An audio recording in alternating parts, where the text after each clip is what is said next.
tidak ada penghukuman bagi mereka yang ada dalam Kristus Yesus. Roh yang memberi hidup telah memerdekakan kamu dalam Kristus dari hukum dosa dan hukum maut. Demikianlah berita anugerah dari Tuhan.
kami yang di surga, sungguh Tuhan kami merindukan agar hari lepas dari kami hidup di dalam rangkuman kasih-Mu. Kami mentaati firman-Mu. Karena itu Tuhan, saat ini kami kembali akan mendengarkan firman-Mu. Sebelum kami membuka Alkitab kami, kiranya Engkau yang terlebih dahulu membuka hati, pikiran, perasaan, dan hidup kami, sehingga firman-Mu itu boleh membuka, boleh meneguhkan, boleh menegur, boleh mengajak kembali, supaya kami hidup mengikuti langkah-langkah-Mu. Tolonglah setiap kami Tuhan, yang menyampaikan maupun yang mendengarkan, boleh sama-sama diberkati oleh firman-Mu, dan kiranya kebenaran firman-Mu itu juga boleh kami perjuangkan untuk kami wujud nyatakan di dalam kehidupan kami hari lepas ini. Berkatalah ya Tuhan, karena hamba-Mu ini siap untuk mendengarkan. Dalam nama Tuhan kami Yesus Kristus kami mohon. Amin. Amin. Mari kita Tuhan, bacaan kita dari 2 Timotius 3 untuk diingat-ingat dan jadi landasan.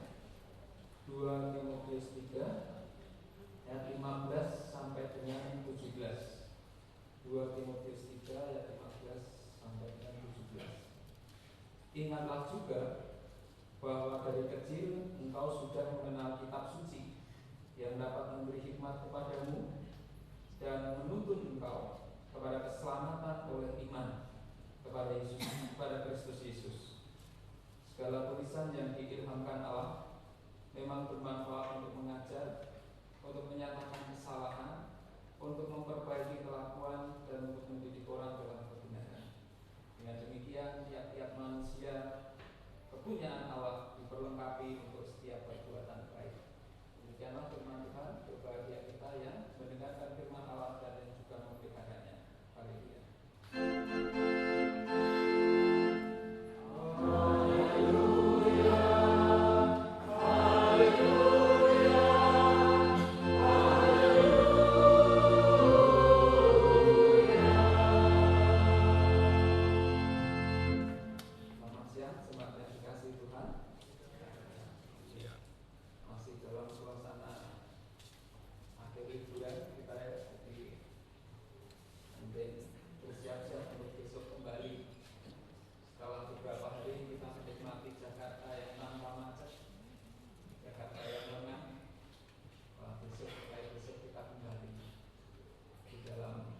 Kehidupan kita hari lepas dari yang tidak lepas dari macet, tidak lepas dari stres yang kita alami ketika kita terus berada di jalan.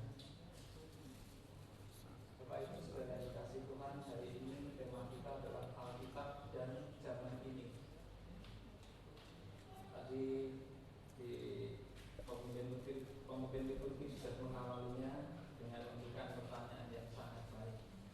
Kenapa kita masih perlu berpaling pada Alkitab, buku yang sangat kuno sekali, ribuan tahun yang lalu, tapi sampai sekarang masih banyak dibaca, masih banyak dibunyi, masih banyak dipelajari, masih terus dicetak dan masih terus diterjemahkan ke dalam berbagai bahasa dan logat. Untuk kemarin Pak Arwarsen sudah menerangkan dengan lebih baik bagaimana Alkitab itu terus-menerus diterjemahkan, terus-menerus dialih bahasakan, supaya setiap orang sedapat mungkin boleh menikmati Alkitabnya di dalam bahasa ibu mereka. Itu sangat luar biasa dibandingkan dengan zaman ini yang terus-menerus maju, terus-menerus meninggalkan orang-orang yang nampaknya tidak bisa mengikuti zamannya. Gitu. Nah, apakah Alkitab dibandingkan dengan hari ini masih relevan? Ya.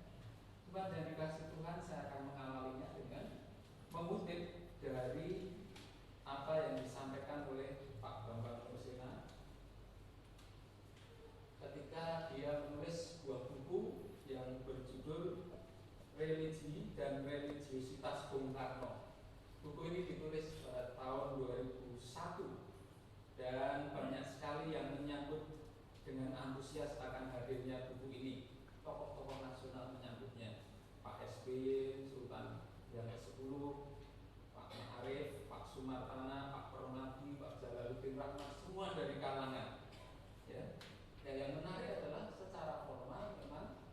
Bung Karno itu yaitu proklamator kita ini secara formal adalah tokoh Islam. Tapi tahukah saudara-saudara bahwa ternyata Bung Karno itu banyak mengutip Alkitab. Ini dari bukunya Pak Bambang. Demikian dikatakan, ketika diberi doktor kehormatan honoris causa di bidang ilmu tauhid, pada saat dia ditanya untuk menjawab perdebatan apakah negara Indonesia itu negara agama atau negara sekuler, apa yang dikatakan Bung Karno? Dia mengutip dari sebuah Injil, berikanlah kepada Allah apa yang wajib kamu berikan kepada Allah, dan kepada kaisar apa yang kamu wajib berikan kepada kaisar. Luar biasa. Pada saat menghadiri Kongres Muhammadiyah di Bandung tahun 65, Bung Karno mengatakan apa? Saat itu banyak sekali pesertanya. Dia mengatakan, jikalau aku teringat akan anak-anak kecil itu saudara-saudara, aku teringat akan siapa? Aku teringat akan Yesus van Nazaret. Yesus bersabda, biarkan anak-anakku datang padaku, karena dia yang akan memperoleh kerajaan Allah. Nah, luar biasa. Pak Bambang Nursena dalam menulis bukunya ini mewawancarai istri Soekarno. Dalam bahasa Belanda percakapan mereka, karena itu percakapannya direkam. Nah, salah satu isinya adalah ketika mengemukakan pentingnya kerja keras bagi rakyat Indonesia, Bung Karno mengatakan demikian. Saya ingatkan kepada saudara-saudara bangsa ini bukan bangsa tempe, tapi bangsa elang Raja Wali. Saya membaca tadi malam dari Freken von Solomon, yang begitu ya, Amsal Salomo, ya. Kalau nggak salah ucapannya begini, Hakot dan Nihir, pergi belajarlah kepada semut. Belum selesai sampai di situ, saudara-saudara. Tahun 30 ketika Bung Karno diadili di Pengadilan Negeri Kolonial Bandung, ya, hakim waktu itu bercakap-cakap dengan Pak Soekarno yang sedang duduk di kursi terdakwa. Dia ditanya demikian oleh hakimnya itu, apakah Munir seorang revolusioner? Saya Pak Karno, ya, saya seorang revolusioner. Berarti Tuhan menggerakkan revolusi dengan kekerasan, dengan berdarah-darah. Pak Karno, saya seorang revolusioner, tapi saya seorang yang anti kekerasan. Akhirnya kemudian bertanya, di mana kamusnya Munir Soekarno? Ada revolusi tanpa kekerasan, ada revolusi tanpa pertumpahan darah, ada revolusi tanpa bom dan granat. Siapa tokohnya yang bisa ubah dunia tanpa kekerasan? Karno menjawab, ada revolusi damai yang mengubah dunia tanpa kekerasan, yaitu tokohnya adalah Yesus von Nazaret. Jawaban ini membuat hakim yang mengadili Bung Karno melongo, ya.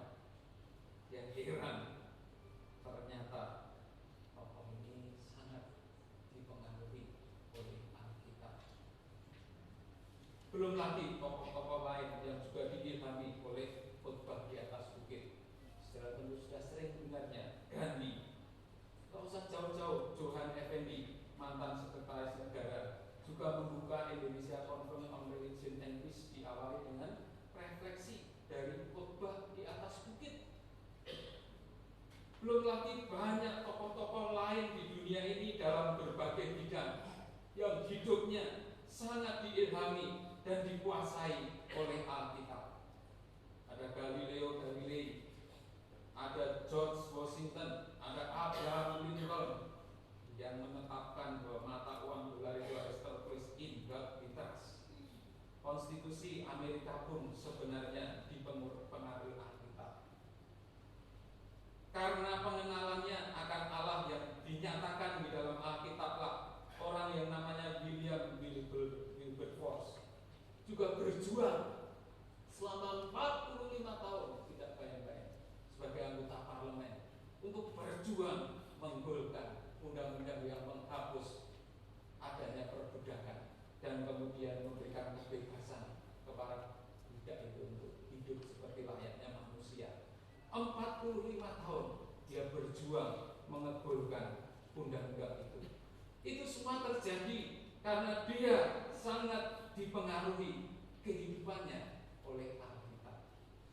Jadi saudara, kalau kita bertanya, apakah Alkitab itu relevan dengan zaman yang makin maju ini?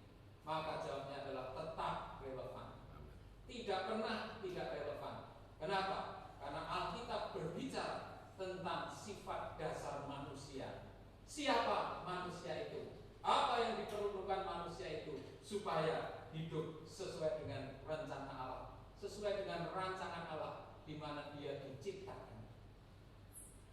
Bentuk dosa manusia pada dasarnya sama saja, hanya yang berubah adalah kulitnya, penampakannya, wajahnya, model-modelnya, semuanya sama, yaitu kecenderungan untuk melawan Allah, kecenderungan untuk berbuat apa yang baik menurut pandangan sendiri, menurut mau sendiri, menurut perasaan sendiri, menurut kehendak sendiri, dan bukan menurut Allah. Saudara-saudara bisa lihat ketika manusia meninggalkan Alkitab, ketika manusia tidak peduli lagi pada firman Tuhan, maka yang terjadi bukan ketentraman, bukan damai sejahtera, tetapi yang terjadi adalah kekacauan, ketidaktentraman. Hal ini pun diakui oleh seorang penulis yang bernama Kennedy, yang menulis bagaimana jika Alkitab itu tidak pernah ditulis.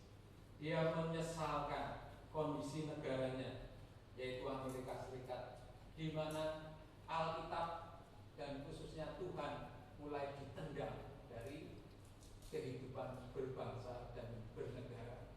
Ketika Allah ditendang dari kehidupan bangsa dan negara, dari kehidupan masyarakat, dari apapun situ aktivitas hari lepas hari, maka kita bisa melihat apa yang terjadi di Amerika. Apakah lebih baik? Enggak juga. Untung di sini enggak kejadian. Ada orang gila, stres, membawa pistol, membunuh teman-temannya. Itu ketika terjadi, ketika Allah ditendang dari kehidupan umum. Ketika spiritualitas tidak boleh lagi mewarnai kegiatan baik di dalam pemerintahan maupun di dalam kehidupan hari lepas hari. Maka saudara, ketika ditanyakan apakah Alkitab itu akan selalu relevan dengan setiap zaman? Iya. Meskipun ini buku kuno, meskipun ini buku usang secara zaman, tetapi kebenarannya, karena dia hakikatnya adalah firman Allah yang menentukan bagaimana harusnya manusia itu hidup di hadapan Allah, dia akan selalu relevan. Dan karena itu Alkitab terus-menerus dibaca orang, terus-menerus diterjemahkan, terus-menerus dicetak, dan LAI juga tiap tahun membuka kesempatan bagi kita untuk turut berpartisipasi, membantu saudara-saudara kita mendapatkan Alkitab di dalam bahasanya sendiri-sendiri. Untuk satu terjemahan, kata Pak Anwarsen itu 10 sampai 20 tahun digodok, diolah, diuji supaya betul-betul transfer firman Allah itu hingga pada yang bentuk sekarang ini tidak melenceng dari Allah. Jadi jemaat yang dikasih Tuhan, kalau kepada saya diberikan tugas untuk menjelaskan apakah Alkitab itu relevan, maka jawabnya akan terus relevan. Karena Alkitab berbicara siapa manusia dan apa yang diperlukan manusia yang harus berjumpa dengan Allah di dalam diri Yesus Kristus. Namun pertanyaannya saudara-saudara, apakah kita juga demikian mencintai firman Tuhan ini? Apakah kita juga mencintai Allah yang dinyatakan melalui Alkitab ini? Mari kita lihat. Seringkali ketika kita menghadapi Alkitab, ketika kita membuka Alkitab, perasaan-perasaan ini yang muncul. Alkitab itu membingungkan. Banyak yang saya tidak tahu. Sehingga terus Alkitab itu juga membosankan, terlalu panjang dan membuat ngantuk. Nggak percaya, sekarang buka Imam baca 5 menit, 10 menit tahan, bagus. Terus kemudian Alkitab itu beda zaman dan budaya. Apa ada hubungannya dengan hidup saya? Seringkali pertanyaan-pertanyaan ini yang muncul ketika kita bertemu membuka Alkitab. Beda sekali dengan apa yang sikap Daud terhadap firman Tuhan. Dikatakan atas petunjuk peringatan-peringatanmu aku bergembira seperti atas segala harta. Gembiranya Daud ketika dia membaca firman Tuhan itu, dia bergembira sekali seperti orang yang menemukan harta, seperti orang yang mendapatkan harta. Apakah rasa gembira ini juga masih ada di dalam hidup kita, Bapak Ibu? Aku gembira nih, pagi ini masih bisa baca firman, pagi ini masih bisa dengar firman di persekutuan atau di gereja. Aku akan bergemar dalam ketetapan-ketetapanmu. Banyak sekali kegemaran kita sebagai manusia, hobi kita. Bapak-bapak mungkin kebanyakan anak muda hobi bola. Bila nonton bola, melek-melekin mata, walaupun jam 3, walaupun jam 4. Apalagi kalau kesebelasan kesayangannya main. Atau mungkin ada yang gemar di dalam mancing. Wah, acara mancing mania nggak pernah lewat. Mancing di danau, mancing di laut, mancing di sungai yang biasa semua dijalani. Gemar, karena gemar. Tapi apakah kalau Alkitab semangat yang sama, nuansa yang sama? Firman-Mu tidak akan kulupakan, hancur jiwaku karena rindu kepada hukum-hukum-Mu setiap waktu. Nabi Daud berkata bahwa aku rindu kepada firman itu seperti orang yang rindu kepada pasangannya, seperti sepasang kekasih yang lama sekali tidak ketemu. Kerinduannya itu seperti itu. Apakah kerinduan kita juga kerinduan yang sama? Barangkali masih jauh dari itu ya Bapak Ibu. Karena itu kita perlu kembali. Mari Alkitab yang relevan itu kita sadari. Apakah makna firman itu? Sebetulnya yang terutama ketika kita membaca firman, ketika kita membaca Alkitab itu yang terutama adalah supaya kita ketemu Tuhan, supaya kita mengenal Tuhan. Karena Alkitab menyatakan dirinya kepada kita dengan cara melalui wahyu umum dan juga melalui wahyu khusus. Melalui wahyu umum dengan melihat alam semesta, dengan melihat sejarah dunia, dengan memperhatikan nurani, orang itu sebetulnya bisa kenal Allah, bisa datang kepada Allah. Sehingga Roma 1 ayat 19 ayat 20 bisa dikatakan Allah itu nampak kepada pikiran dari karyanya, dari ciptaannya, sehingga orang itu tidak dapat berdalih bahwa saya tidak mengenal Allah. Terus kemudian juga dari Roma 2 ayat 14-15, walaupun orang non-Israel itu tidak mempunyai Taurat, tetapi ketika mereka mau melakukan hal-hal yang jahat, seolah-olah ada sesuatu isi hukum Taurat itu tertulis di dalam hati mereka, sehingga ketika mereka berbuat sesuatu yang jahat, mereka itu seolah-olah ada yang nahan, ada yang ngerim. Tujuannya supaya kita kenal Allah. Juga ada setelah wahyu itu juga ada wahyu khusus, wahyu umum, wahyu khusus. Firman yang ditulis di dalam Alkitab, seperti dikatakan di Roma 15 ayat 4 itu. Segala sesuatu yang ditulis di dalam Alkitab supaya kita memperoleh pengharapan dan tekun di dalam pengharapan itu melalui kitab suci yang kita baca. Ibrani 1 ayat 1 juga pengenalan akan Tuhan itu diberikan lewat nabi-nabi yang berbicara kepada umat mewakili Allah, supaya Allah mendengar, supaya umat mendengar apa yang difirmankan Allah dan menurutinya, apa yang dikehendakinya. Dan penyataan diri atau wahyu Tuhan itu juga ada wahyu khusus. Kalau tadi Alkitab sebagai firman Allah, yaitu sekarang firman yang menjadi manusia di dalam Yesus Kristus, seperti dikatakan di dalam Ibrani 1 ayat 2, ya, pada zaman akhir ini Ia telah berbicara kita dengan perantaraan anaknya. Kalau dulu firman itu melalui nabi, sekarang firman itu menjadi daging, menjadi wujud yang nyata di dalam diri Yesus Kristus, firman yang menjadi manusia. Sehingga Yohanes 1 ayat 18 itu mengatakan, tidak seorang pun yang pernah melihat Allah, tetapi anak tunggal Allah yang ada di pangkuan Bapa, Dialah yang menyatakannya. Mau kenal Bapa seperti apa? Mau kenal Allah itu seperti apa? Lihatlah prioritas hidup Tuhan Yesus. Lihatlah kehidupan Yesus Kristus. Lihatlah firman-Nya Yesus Kristus. Jadi penyataan diri atau wahyu Tuhan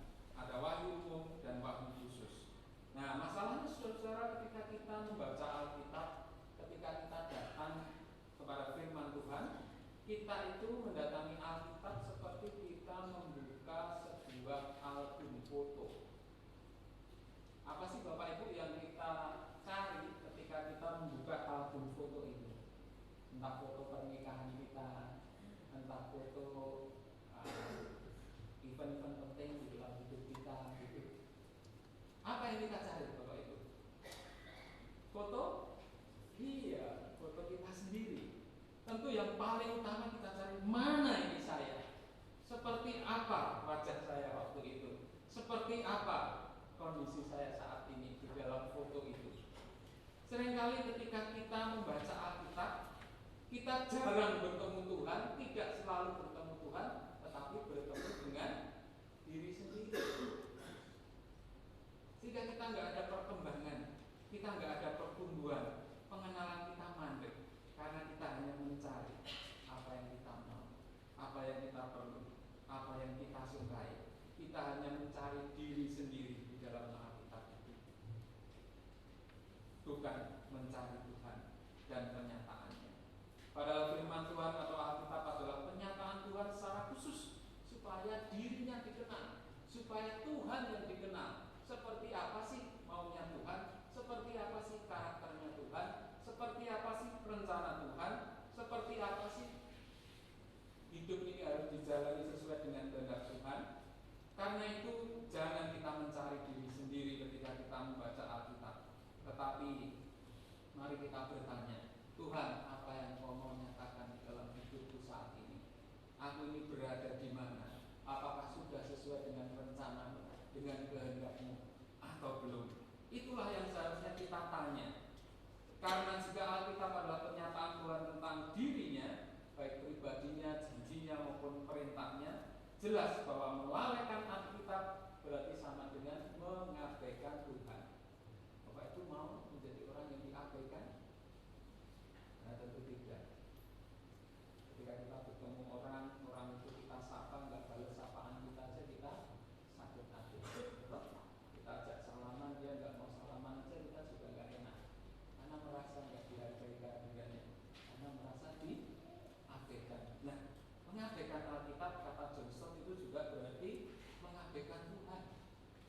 Hanya jika pikiran kita menyelam dalam firman-Nya, kita dapat mengenalnya dan pikiran kita dapat dibentuk sesuai dengan pikirannya.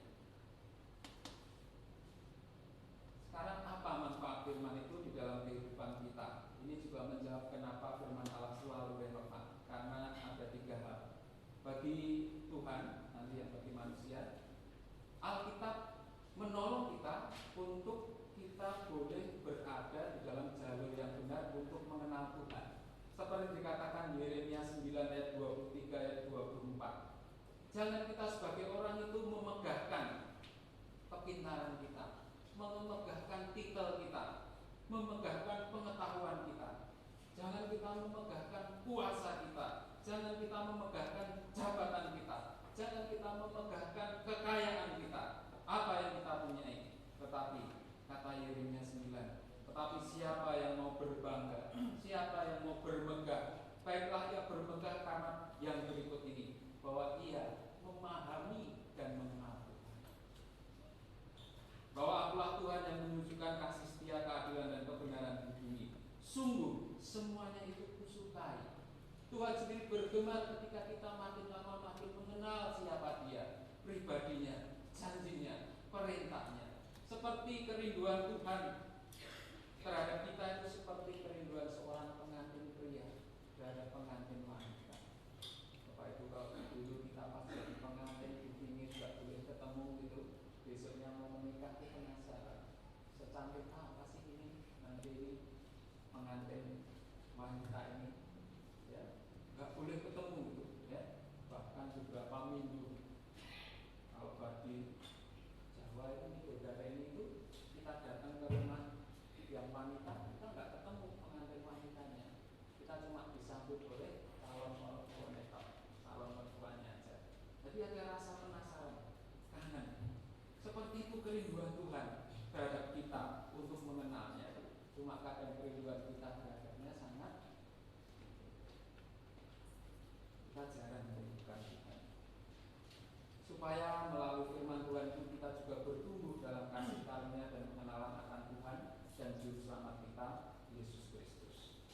Tadi ayat yang kita baca di 2 Timotius 3 ayat 15 dan 17 itu menyatakan apa manfaat firman bagi manusia sehingga dia bisa relevan. Yang pertama, firman akan menuntun kita kepada keselamatan, lalu iman kepada Yesus Kristus. Timotius diingatkan dari kecil, engkau itu sudah mengenal kitab suci yang memberi hikmat dan menuntun engkau kepada keselamatan. Jemaat yang dikasih Tuhan, mari kita menengok ke belakang. Waktu pertama kali kita dikenalkan, mungkin oleh guru sekolah minggu, mungkin oleh teman kita, bagaimana ketika kita membaca Alkitab itu, kita mempunyai kerinduan yang sangat dalam untuk membaca dan membaca cerita tentang Tuhan Yesus Kristus yang menyelamatkan kita itu. Dulu waktu saya kecil tahun 80-an SD itu ada buku khusus Injil Matius dicetak RAI kayaknya hijau gitu. Wah, senang sekali saya membacanya ketika pertama kali dikenalkan kepada Yesus Kristus oleh teman saya. Yang kedua, seperti juga di 2 Petrus 1 ayat 23 ini, kita dilahirkan kembali bukan dari benih yang fana tetapi oleh firman Allah. Yang kedua, firman Allah menolong kita untuk bertumbuh. Sebagai manusia kita perlu selalu diajar. Kita yang sering salah ini perlu dinyatakan kesalahannya. Kita perlu diperbaiki kelakuannya. Kita perlu dididik kembali di dalam kebenaran. Seringkali bukan kita nggak tahu, pengetahuan kita sudah banyak, tapi yang sering terjadi adalah kita tidak sadar.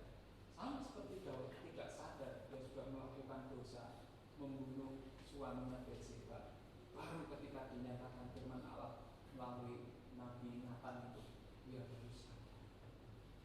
Firman Tuhan menolong kita di dalam pertumbuhan. Jadi seharusnya kita sebagai manusia itu berada di dalam jalan Tuhan, di jalan yang benar, sesuai dengan kehendak Allah. Namun seringkali kita bersalah, kita lupa, keluar dari jalurnya Tuhan. Melalui firman Tuhan kita diperbaiki kelakuannya, diingatkan kembali supaya kita dididik di dalam kebenaran. Itu 2 Timotius 3 ayat 16. Dan berikutnya, firman Tuhan juga menolong pertumbuhan supaya kita tidak menjadi serupa dengan dunia ini, tetapi kita makin lama makin serupa dengan Kristus. Bukan serupa dengan dunia ini. Celaka kalau orang Kristen perbuatannya, perasaannya, prioritas hidupnya, apa yang dia lakukan, apa yang dia katakan sama saja dengan dunia ini, tidak ada bedanya. Untuk itu kita perlu firman Tuhan supaya kita tidak menjadi sama dengan dunia ini. Dan kita perlu firman Tuhan supaya kita diperlengkapi untuk melakukan pelayanan, untuk melakukan perbuatan baik, baik di dalam keluarga kita, di dalam gereja kita, maupun di dalam masyarakat kita secara keseluruhan.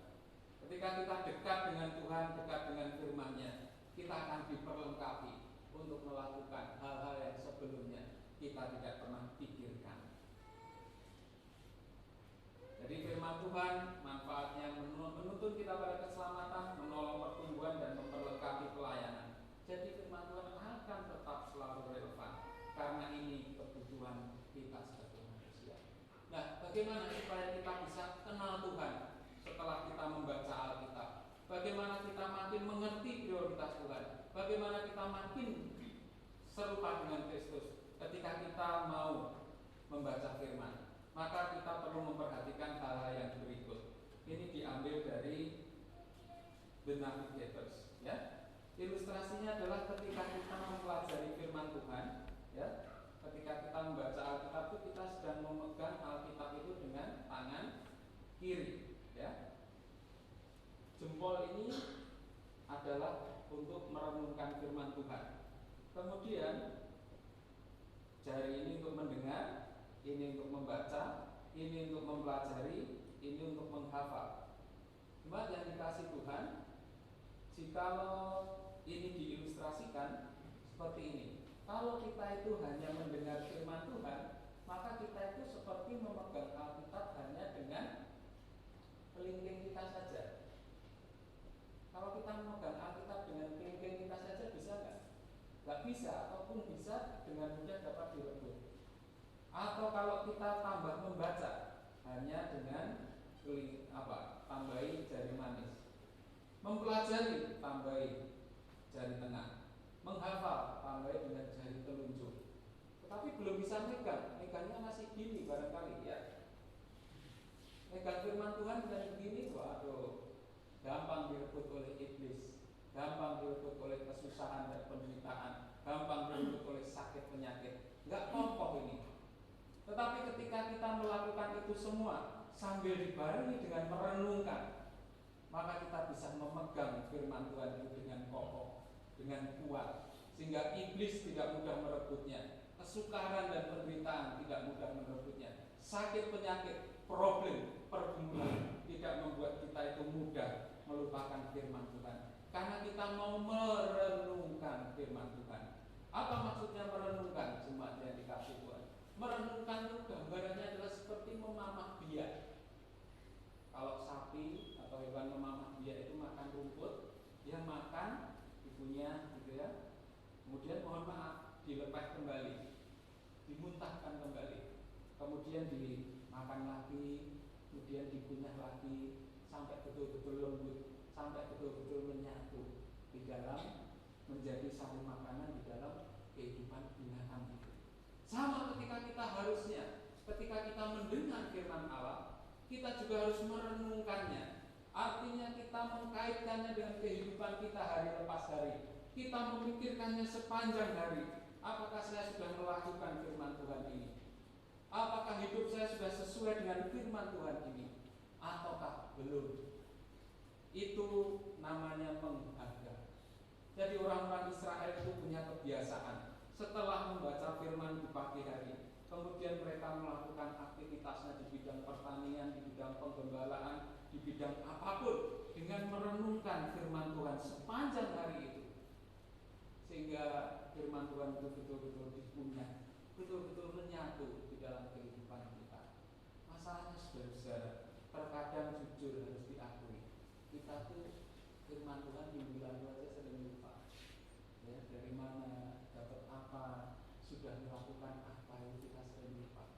Ya, nggak usah lama-lama. Firman Tuhan minggu lalu, misalnya nggak tematis, kita sering kali lupa. Yang khotbah diingat, mungkin ya, mungkin. Tapi firmannya terkadang masih sering kali dilupakan. Kenapa itu terjadi? Karena ketika kita datang pada firman Tuhan, kita nggak datang dengan rasa lapar dan haus. Kita datang dengan penuh. Kita sudah kenyang, kita sudah tidak haus lagi. Sehingga ketika firman Tuhan itu diberitakan, tak jarang, banyak juga, enggak di sini ya, tempat lain, begitu buka Alkitab itu langsung ngantuk ya. Kenapa? Bosen. Baru dengar aja, baru mau dengar aja udah bosen. Mestinya kita orang yang lapar dan haus. Bapak Ibu pernah kelaparan di jalan, pernah kehausan di jalan, cepet-cepet pengen cari warung atau cari makan atau cari minum. Seperti kemarin-kemarin itu, pas bulan Ramadan itu, kalau menjelang mau buka puasa, wah, semuanya pengen cepet-cepet dapat tempat duduk, pengen cepet-cepet pesen, sehingga begitu dung itu langsung mulai.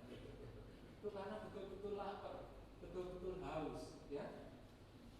Nah, kita ketika datang mau baca Alkitab, mau dengerin khotbah, masih ada nggak rasa lapar dan haus itu, atau rasa bosan yang muncul duluan? Kan sudah ngerti, kan nggak perlu lagi. Firman Tuhan dari dulu ya begitu aja. Kita jarang menerimanya dan kemudian menyelidikinya, dan kemudian rendah hati dan taat. Kita seringkali seperti orang yang bercermin, sudah bercermin, kemudian lupa akan wajah yang ada di depan cermin itu dan melakukan bisnis as usual. Tidak ada perbaikan, tidak ada pertobatan, tidak ada syukur. Mbak yang dikasih Tuhan, saya bertanya, tiap kita pasti punya cermin kan ya? Saya yakin dan percaya. Di kamar itu biasanya di lemari pakaian depannya ada cermin, atau kalau lemarinya nggak ada cermin, ditempelkan di dinding. Saya bertanya, cerminnya berubah nggak? Enggak ya, cermin dari dulu, sekarang sampai selamanya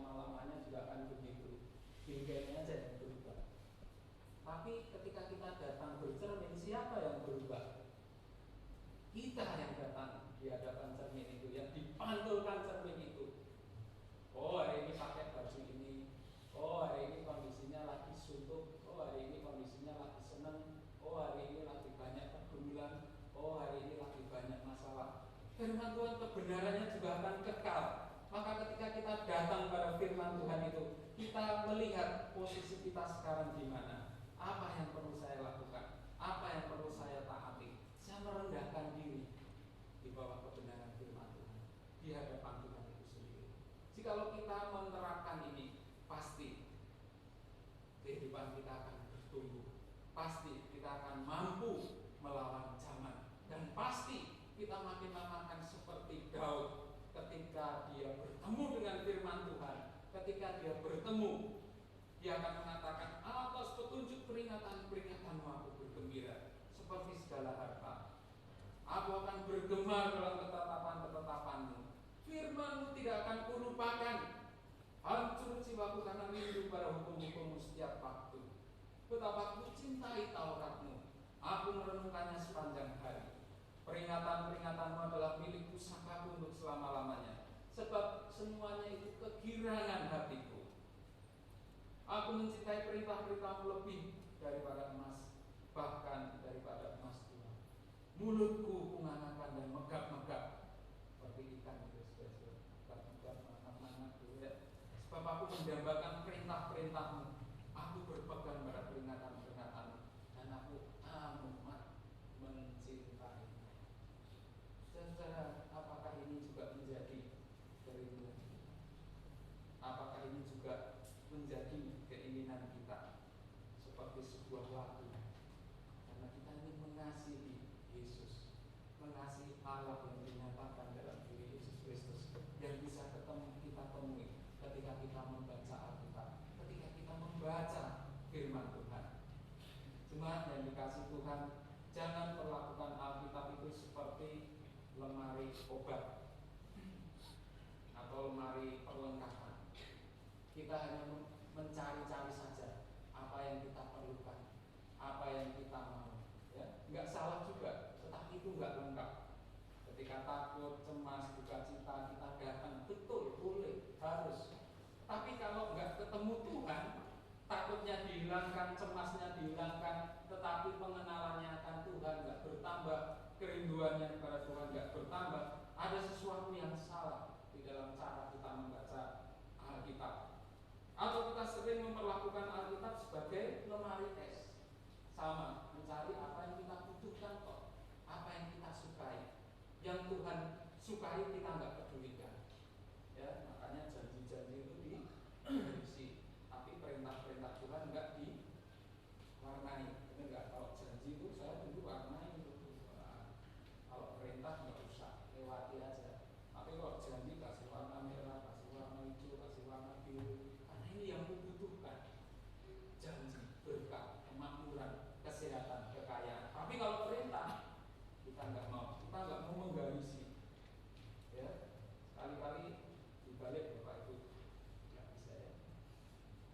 Perintahnya yang digarisi, janjinya nggak digarisi, nggak sehat juga. Kita butuh janji dan juga butuh perintah. Tapi kita memperlakukan Alkitab lebih sering seperti lemari es, mencari apa yang kita sukai, kita butuhkan, sementara yang Tuhan sukai dan Tuhan butuhkan kita abaikan dan kita tidak pedulikan. Atau ketika kita membaca Alkitab, kita memperlakukannya sebagai buku rahasia atau sebagai buku ramalan. Kalau sikap kita datang kepada Tuhan melalui firman-Nya yang ada di dalam Alkitab itu sikap-sikap yang tadi, maka tidak heran jikalau kita tidak bertemu Tuhan, jikalau kita tidak makin lama tidak makin kenal Tuhan. Hanya diri kita yang kita kenal. Padahal 2 Timotius 3 ayat 16-17 mengatakan tadi, ya, kita perlu diajar, perlu dinyatakan kesalahan, perlu diperbaiki kelakuan, perlu dididik dalam kebenaran, perlu dididik untuk melakukan pelayanan.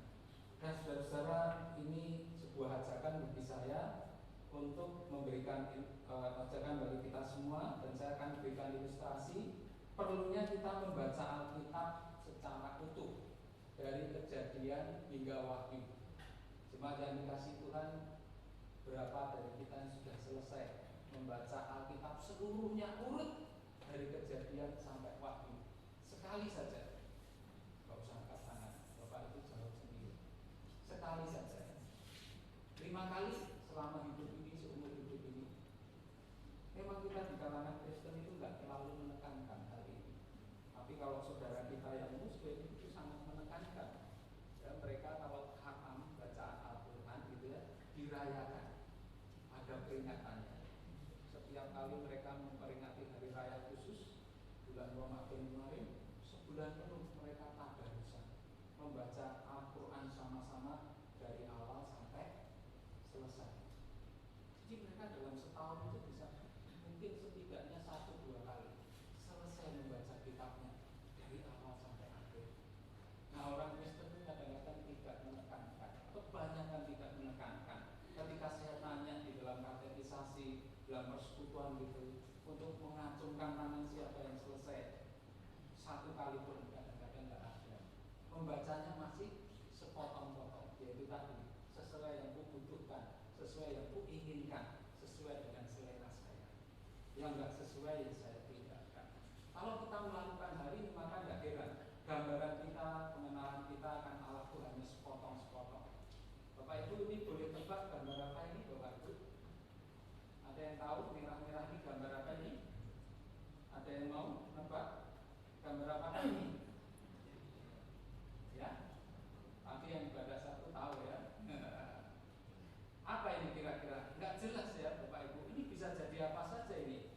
Bisa jadi mahkota, bisa jadi apa, kertas yang dipotong-potong, bisa jadi cabai yang dihias gitu ya. Tapi sesungguhnya bukan gitu ya. Mari kita lihat secara cepat saja. Nih, burger ayam ya, jalurnya ayam itu kalau bahasa Jawa ya. Sesungguhnya kita sedang melihat potongan dari jalurnya ayam itu. Bahasa Indonesianya apa saya nggak tahu. Tapi apakah ini sudah gambaran yang utuh? Belum. Gambarnya belum selesai. Ayamnya lagi ngapain? Lagi ngobrol sama temennya, lagi curhat, lagi ngalamun.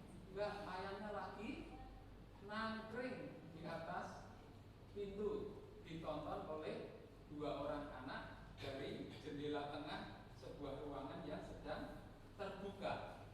Tapi sebenarnya gambar itu belum selesai. Oh, ternyata anaknya itu naik bangku, ada di sebelah ruangan tengah yang pintunya juga terbuka. Gambarannya lebih lengkap lagi. Apakah ini sudah selesai? Belum. Oh, ternyata nggak hanya 1 rumah, tapi 2 rumah. Ternyata nggak hanya ada ayam di sana, melainkan juga ada babi dan juga ada burung merpati. Terus ada juga ini adalah ternyata sebuah perkampungan, gitu ya.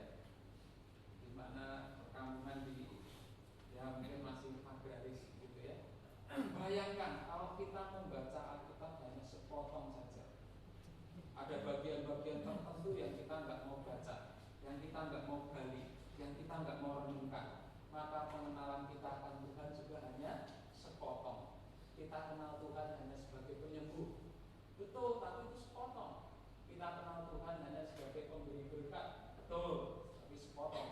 Kita kenal Tuhan hanya sebagai pembuat mujizat, betul. Kita kenal Tuhan sebagai penolong, betul, nggak salah, tapi itu nggak lengkap.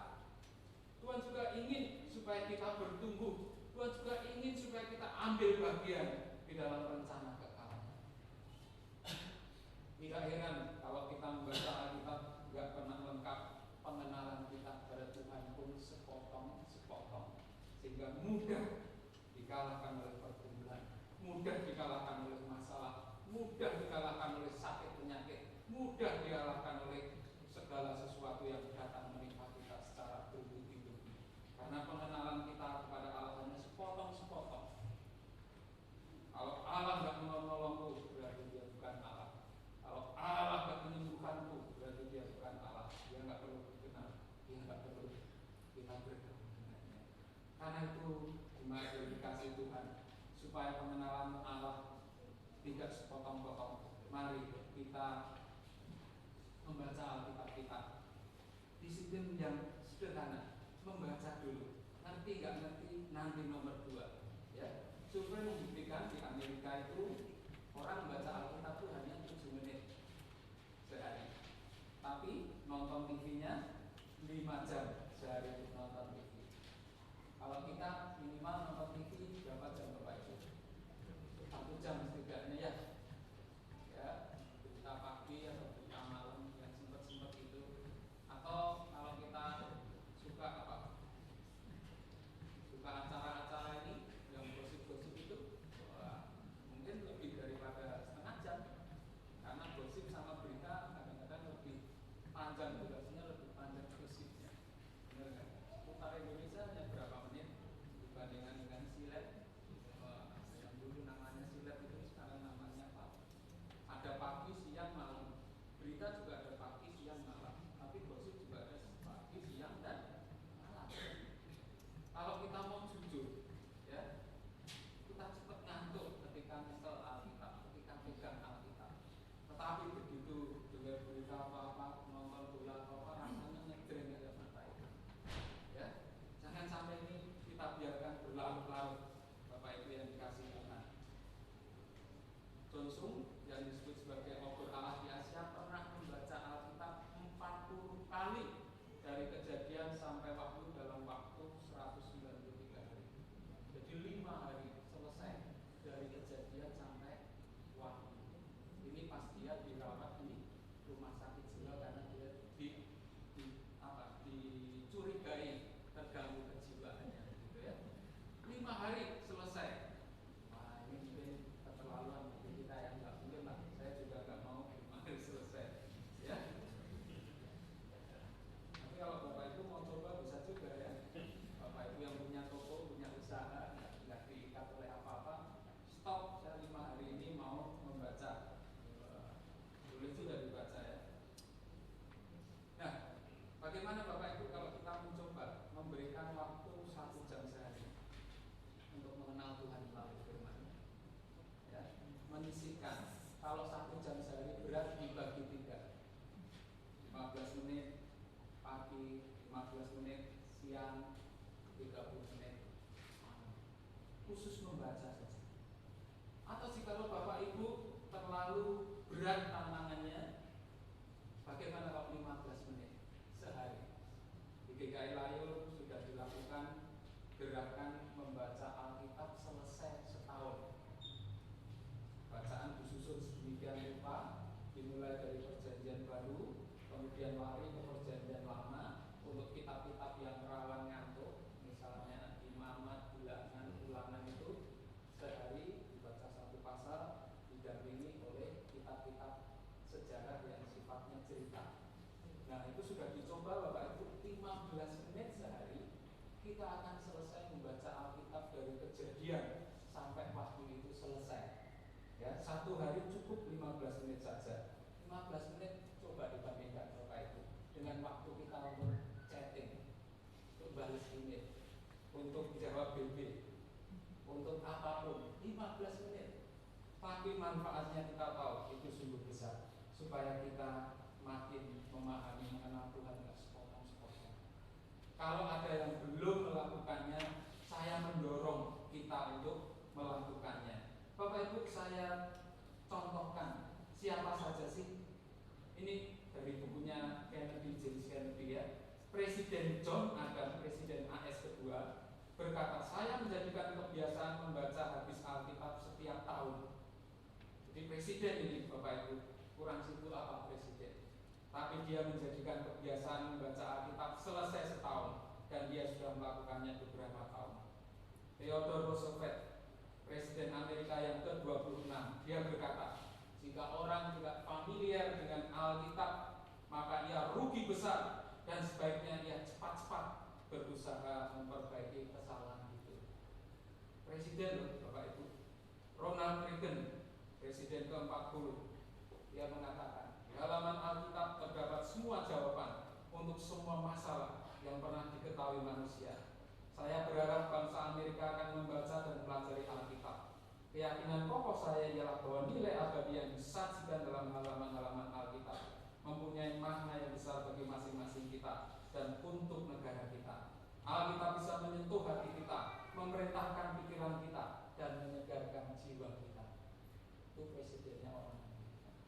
Presidennya kita sudah saya utamakan tadi, yang di depan tadi. Apakah kita nggak tergerak? Ayo Bapak Ibu, ini kita bulan Agustus. Bagaimana kalau nanti Desember masing-masing kita sudah selesai?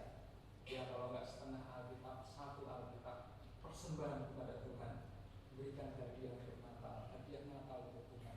Aku selesai membaca firman Tuhan.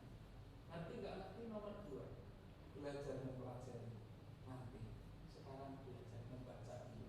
Bagi yang belum, kalau yang sudah syukur-syukur, saya senang. Bapak Ibu mau? Silahkan dipikirkan. Jangan menjawab kepada saya, tapi pikirkan nanti gimana. Mau nggak? Ayo, jadi orang Kristen sudah lama, harusnya dari Kejadian sampai Wahyu juga sudah beberapa kali, bila perlu berkali-kali. Umat yang dikasih Tuhan, kiranya apa yang disampaikan saat ini boleh mendorong kita untuk makin menghargai firman Allah, untuk makin mencintai Alkitab kita dengan membacanya, mempelajarinya, menghafalkannya, merenungkannya. Itulah kehidupan kita aktivitasnya. Kiranya Tuhan berkati kita. Amin. Saudara-saudara, hari ini saya pesan, silahkan kalau ada tanya jawab.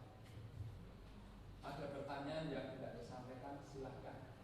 Kalau bisa saya jawab sekarang, ya saya jawab sekarang. Kalau nggak bisa, nanti saya cari dulu.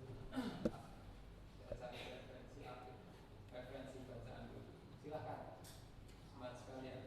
Ada yang mau ditanyakan? Sudah jelas atau sudah ngantuk? Adakah? Saya boleh tanya? Oh iya, silakan Pak. Boleh Pak. Apakah ada versi bahasa Indonesia dari terjemahan yang The Message? Ya, saya kurang tahu itu Pak. Mungkin kemarin ya Pak Anwarten bisa lebih menjawab ya. Di bahasa Indonesia tuh yang ada adalah, setahu saya nih, ada bahasa Indonesia masa kini, ada bahasa Indonesia sehari-hari, ada terjemahan sederhana Indonesia itu belum lengkap. Terus kemudian ada juga Alkitab yang ini versi mudah dibaca. Nah, saya kurang tahu yang mana yang merupakan terjemahan dari The Message. The Message. Mestinya bisa ditanyakan ke LA ya Pak ya. Mungkin ada barangkali ya. Dan kita perlu juga untuk sekali-kali membaca Alkitab di dalam terjemahan yang lain, karena nuansanya itu bisa sedikit lain. Misalnya kita sudah sering mendengar Roma 12 ayat berapa tadi? Roma 12 ayat 2 itu. Tapi kalau dibaca di dalam bahasa Indonesia sehari-hari, mungkin ada nuansa lain yang bisa mengingatkan kita kembali, gitu ya. Kalau boleh saya bacakan sebentar ya. Roma 12 tadi, ya. Kan kita sudah sangat sering gitu ya. Bahkan terkadang saudara-saudara, kalau misalnya penatua membacakan Roma 12 ayat 1 dan 2 sebagai pengantar untuk persembahan, kadang-kadang di dalam pikiran kita kan langsung, sudah tahu isinya serupa dengan, jangan serupa dengan dunia ini kan, gitu kan? Kita sering begitu loh. Nah, tetapi kalau kita misalnya membacanya di dalam beberapa terjemahan yang lain, ya boleh dong sekali-kali ya. Misalnya Roma 12 ayat 2 di dalam bahasa Indonesia masa kini itu, janganlah ikuti norma-norma dunia ini. Biarkanlah Allah membuat pribadimu menjadi baik, supaya kalian berubah. Dengan demikian kalian sanggup mengetahui kemauan Allah, yaitu apa yang baik dan yang menyenangkan hatinya dan yang sempurna. Agak beda ya, rasanya agak beda, nuansanya agak beda. Terus di dalam terjemahan sederhana Indonesia, Roma 12 ayat 2 ini dikatakan, artinya kita tidak boleh lagi mengikuti cara hidup yang tidak baik yang sudah menjadi kebiasaan orang-orang duniawi. Sudah lebih ditafsirkan, gitu ya. Terjemahan yang ditafsirkan ini. Tapi marilah kita menyerahkan tubuh kita sebagai korban persembahan pada Allah. Dan Dia akan memperbarui pikiran kita sehingga kita bisa mengetahui apa yang menjadi kehendak Allah bagi kita dan apa yang terbaik dalam setiap keadaan. Maksud saya, kita bisa mengerti dan memilih apa yang baik dan yang paling tepat bagi kita, serta apa yang menyenangkan bagi kita. Beda rasanya ya Bapak Ibu ya, beda nuansanya. Jadi perlu memang kita investasi untuk membeli Alkitab yang terjemahan lain. Tapi kalau zaman sekarang kan zamannya gadget ya, Bapak Ibu install Alkitab di Android itu, kemudian download berbagai versi, ini ada dari bahasa daerah, dari bahasa suku, dari bahasa Inggris juga macam-macam, dari bahasa Indonesia juga macam-macam. Bapak Ibu tinggal pencet ayat itu, kemudian pencet pembandingnya itu langsung terjemahan baru begini, bahasa Indonesia masa kini begini, terjemahan sederhana Indonesia begini, terus kemudian King James begini, English yang lain-lain begini. Bapak Ibu bisa bandingkan sehingga Bapak Ibu mengalami kekayaan, mengalami hal yang baru, nuansa yang baru ketika kita membaca Alkitab. Pikiran kita memang begitu Bapak Ibu. Kalau nggak ada hal yang baru itu cenderung bosan, cenderung merasa sudah ngerti. Tapi begitu kita membaca Alkitab di dalam terjemahan lain atau di dalam bahasa lain, otak kita itu dipaksa untuk bekerja, dipaksa untuk menemukan sesuatu yang baru. Ya begitu kali Pak ya. Maaf ya Pak ya, saya belum tahu mana yang the message itu yang mana di antara yang seperti ini. Ya. Silakan, apakah ada yang lain?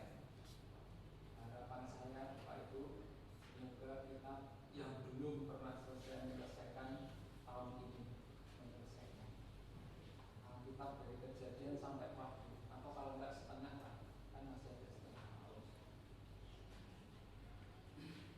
Silakan Bapak Ibu, ada cukup? Ya, barangkali cukup dulu. Ya. Nanti kalau ada lewat majelis saja, ya, tak jawab lewat email. Kalau tulisan tangan. Ya, mari Bapak Ibu kita mengambil saat ini kita menunjukkan di hadapan Tuhan, mundurkan diri dan saat kita pemusik mengiringi saat ini kita dengan memainkan 1, 2, 3 dari sebuah lagu.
doakan agar proses persengketaan yang ada di MK juga boleh diselesaikan dengan baik.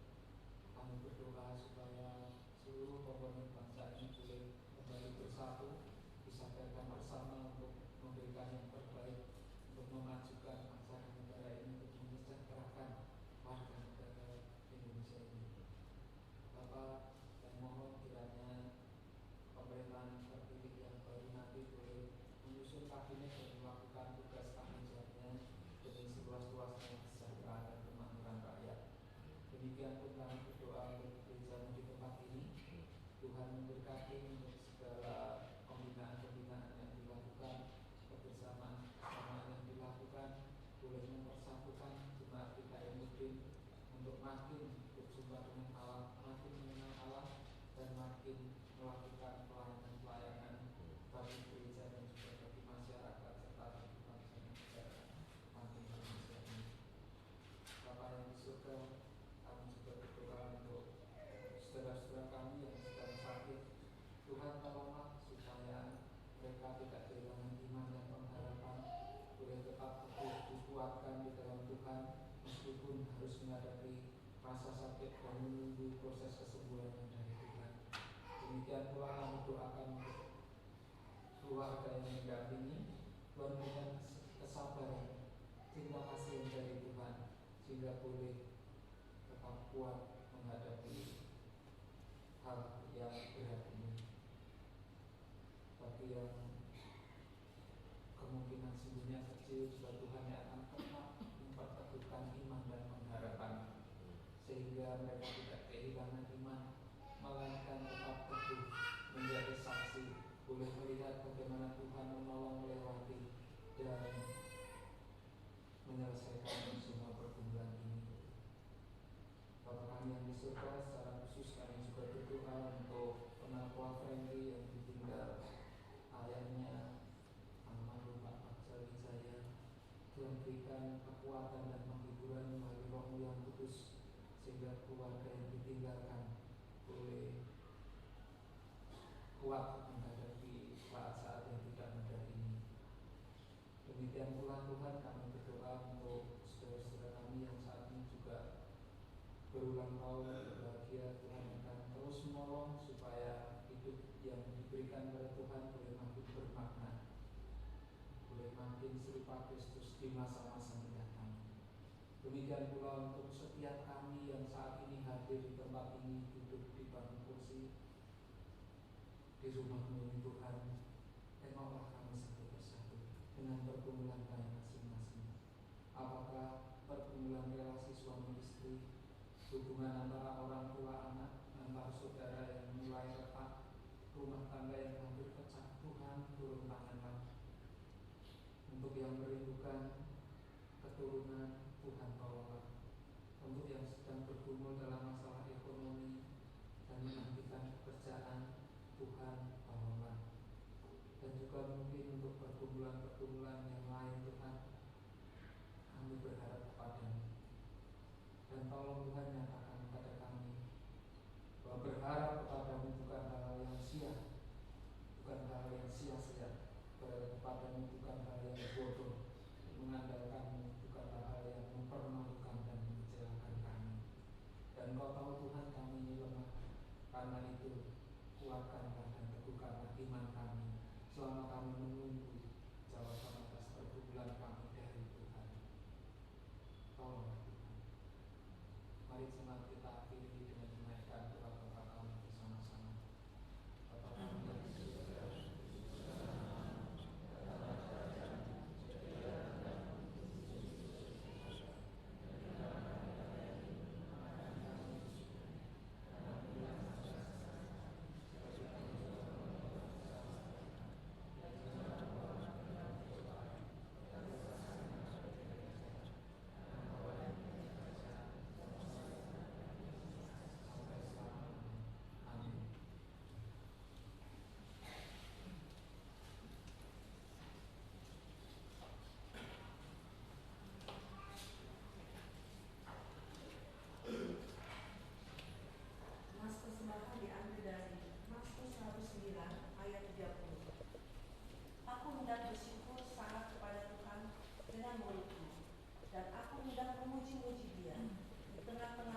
Relakan jiwa persembahkan seluruh kehidupan kami, tubuh kami, menjadi persembahan yang tulus dan berkenan di hadapan-Mu.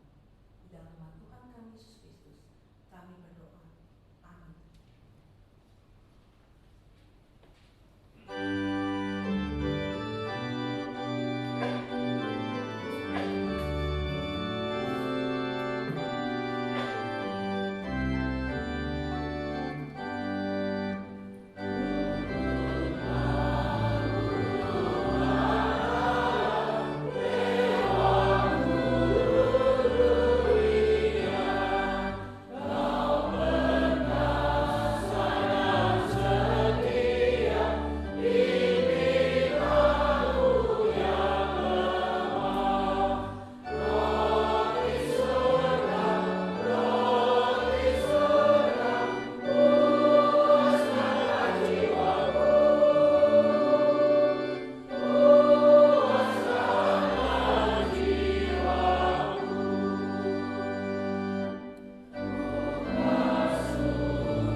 Jadilah saksi Kristus. Terpujilah Tuhan. Dan marilah kita memohon dan menerima berkat dari Tuhan. Tuhan memberkati kita dan melindungi kita. Tuhan menyinari kita dengan wajah-Nya dan memberi kita kasih karunia. Tuhan menghadapkan wajah-Nya kepada kita dan memberi kita damai sejahtera. Haleluya.